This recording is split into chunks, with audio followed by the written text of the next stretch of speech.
آپ جس مسجد میں ہمارے سے ملاقات ہوئی تھی اس مسجد کے جو خطیب صاحب ہیں ان کی ہمشیرہ صاحبہ کا اللہ نے ہمیں اعزاز بخشا، یہیں بیٹھے ہوئے تھے وہ لوگ،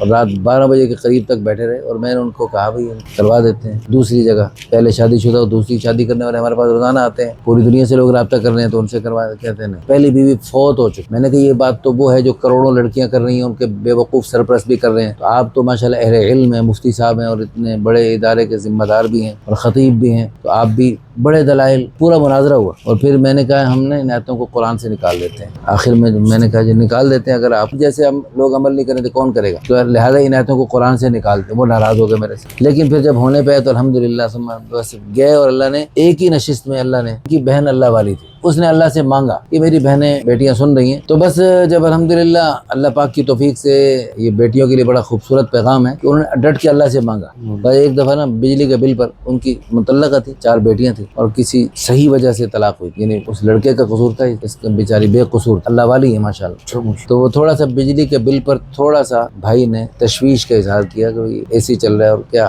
تو بہن نے پھر اللہ سے فریاد، یعقوب علیہ السلام نے کہا تھا انما اشکو بثی وحزنی الی اللہ تعالیٰ سے شکایت کرتا ہوں، تو اس اللہ کی بندی نے بھی اللہ کے در کو ایک رات لگائی اس نے، بس